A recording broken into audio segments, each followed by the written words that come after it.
Hi, it's Wasabi. Welcome back to the channel. Today's video is a review of the new Tier 9 premium tank. This is the FV4201 Chieftain Prototype. It's a heavy tank in the British line, and it's part of the Chieftain family. Now, we've got a few Chieftains in the game now. The first one, actually I wasn't sure it's the first one, but the Tier 10 Clan Wars reward tank is a T95 FV4201, which is a combination of the US main battle tank, the T95, and the Chieftain, using the hull of the T95 and using the turret and gun of the Chieftain. The other one is the Chieftain T95, which is the reverse, but this is a Tier 8 premium tank, which is also a Clan Wars reward tank, which has got a Chieftain hull and the T95 turret and gun. So that's been in the game for a while, but this one is a complete Chieftain, so not a mix of any other components, but it's part of the original, I think, 7 prototypes that were delivered to test and confirm what the first version would be. So it's supposed to be a 45-ton tank in real life and with a Leyland engine, but with the NATO gun. So let's have a look at the statistics of the tank.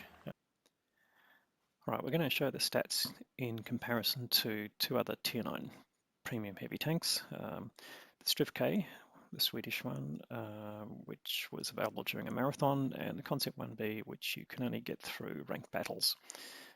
So yeah, not as available as the other ones, of course, but nonetheless it's comparable in terms of performance of the tank. Strivk, as a reminder, has got a Centurion 7.1 turret on the hull of an ML2, so it's got similar sort of armor layouts as well to the Chieftain prototype. And the Concept 1B has got this narrow turret with good strong frontal armor as well, so all sort of useful as hull down tanks. Alright, so DPM wise, the Chieftain prototype is just slightly better than the Strivk and about 10% less than the Concept 1B. Penetration, however, is the best of the two with the standard round. They've all got 310 pen for the premium round. The Chieftain prototype and the Strivk both using versions of APCR or APDS, and the Concept 1B relies on heat for its premium round and its penetration.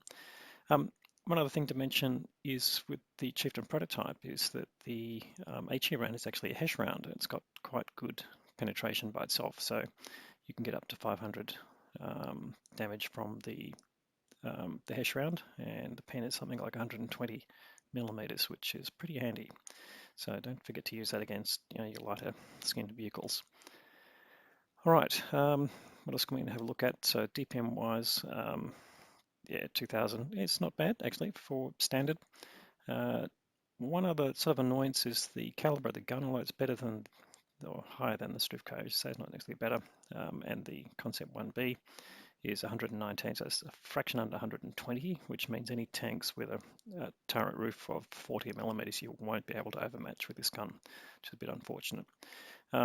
Shell velocity wise, 1150 with the standard round, and it's about 1350 with the premium round. Still pretty handy though, so useful as a standard round as well. All right, from a gun handling perspective, aim time 2.59 is worse than the other two, but not by a whole lot. Dispersion 0.35, however, yeah, puts it sort of average, but you can get this down with crew skills and modules, etc., as you'll see in the following section. Dispersion on movement is the worst of the 3, so yeah, make sure that you mount a vertical stabilizer. That's about the best you can do there.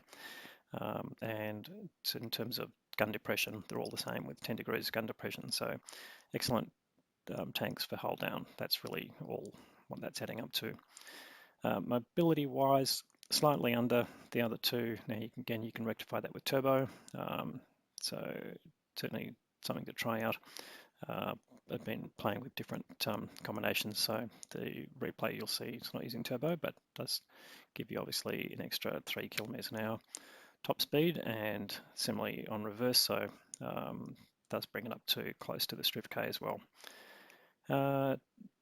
Weight-wise, it's the heaviest of the 3, which is sort of what compounds the problem, and terrain resistance actually not too bad compared to the Striv, so it's better across all forms of ground, in fact even better than the Concept.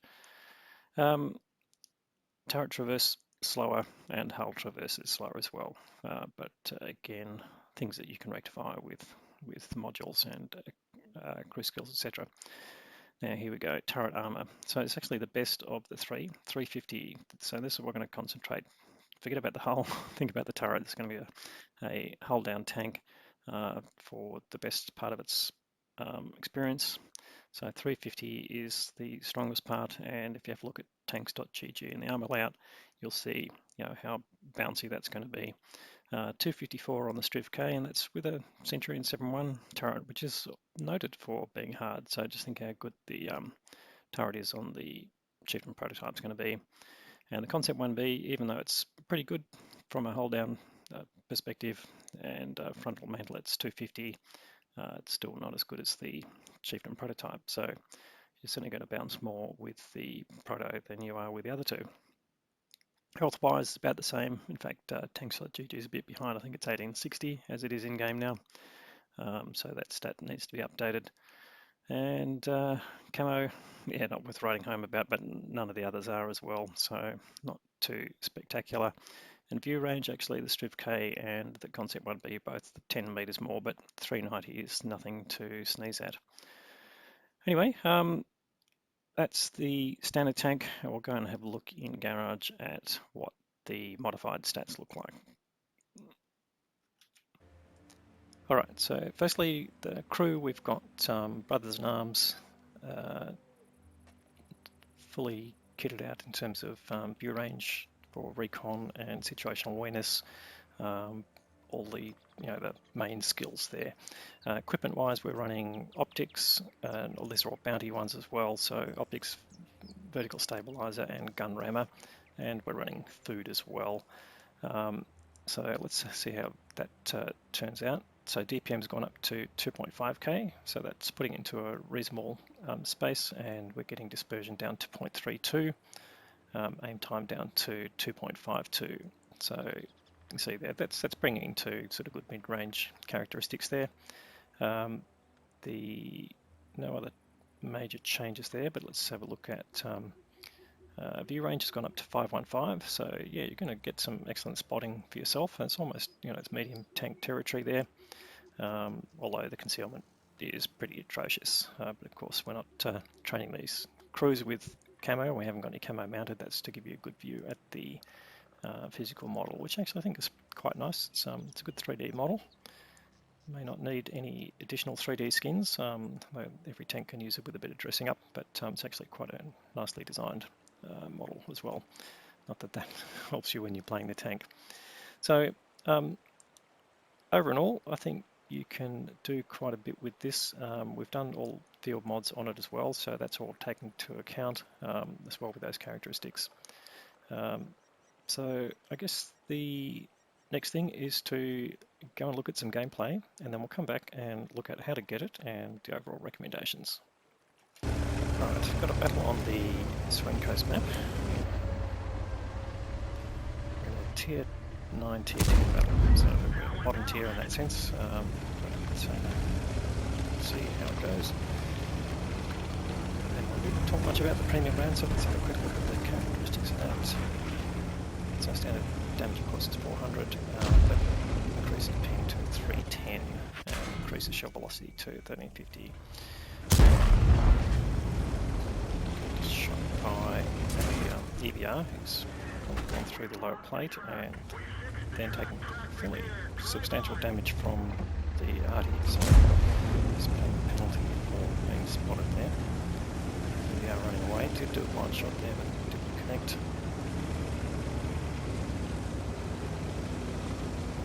This is where we want to use our gun depression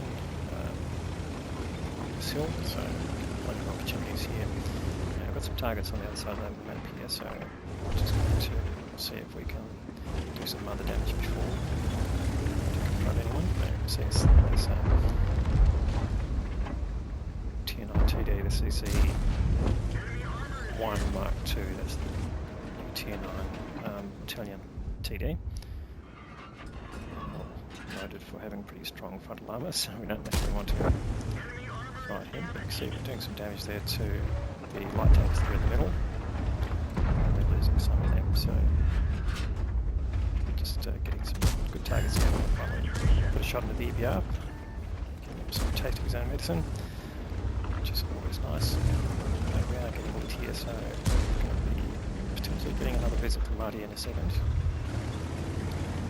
So now the CC1's been knocked down. It looks to be by himself as well, so it's just spotting anyone else as we're coming over, so we're going to try and get some side shots in. It does turn to faces, but it doesn't help. He gets hit by Aldi a bit, so he's now stunned. He's facing our way, so we don't really want to show our lower plate to him. In fact, he gets taken out there by the super conk as he's trying to face us. So get some assisted damage there. So getting a nice bit of assisted damage right now. So this is one of the values of having good view range. Get another shot on it. No, it's the shot in there in the batch out 25T, but he goes down anyway. So progressing along here. Again, just stopping at points where we can take advantage of our gun depression. And we've got some side shots here on the ST1. We do get lit though. Now, that's not going to be by the ST1, something else is lighting us. We need to get some additional assisted damage there, which is good. Let's see if we can get that FV backing up. No. Oh, here we go. Bounced a shot from the EBR 105, so that's definitely what's lighting us. It's the FV looking at us. We don't penetrate him, but I think that went into his tracks. So gun loading's down a little bit, but it's okay. But it does tell us there might be something in front, and I don't know if there's the EBR running away. He's only on 74 hit points. It doesn't really matter because as long as he's alive, he's a threat. So just using as much cover as we can, particularly from the Audi.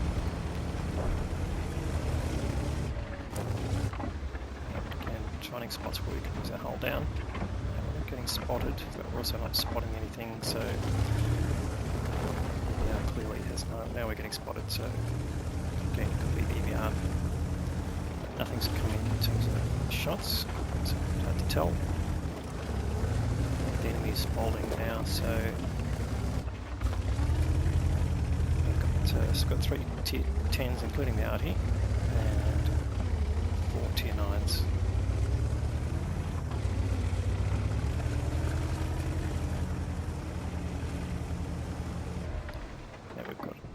Tortoise that's been spotted, so I'll try and go for his Kai's hatch there. And we didn't penetrate, and we also took a hit from a Rhinoceronte, so we're getting lit again.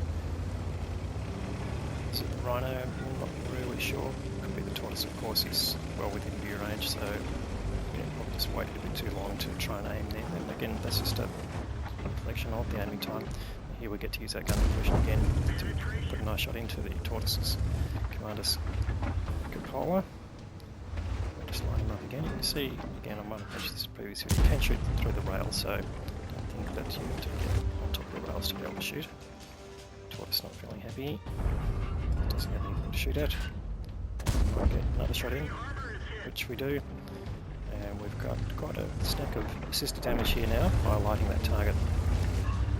We're pushing in here now. We do have a rock in front of us, so that's giving us a bit of cover as we get close. There's the Rhino, and so we got a shot in through the side of his turret, and we've lined him up again. We are lit, but he's not focusing on us, so it's good to get another shot in. Just looking for the green indicator, and that bounces off. I don't know why that is, that's just the game letting us down. A bit of RNG, I suppose. I don't want to get too close to him, he's got a pretty heavy hitting gun. Another shot in. He's really ducked down there, the Super Conqueror is pushing in on him. He's probably going to get most of the damage. Yes, and he gets the kill. Oh, and there's Artie again, and 437, so you are quite vulnerable. That'd be the top deck, I guess, top of the turret. Not so good. Just the chance to get a kill on the yard. Very frustrating, and then the TD gets, the Artie gets taken out. So that's the game. Let's go back to the garage.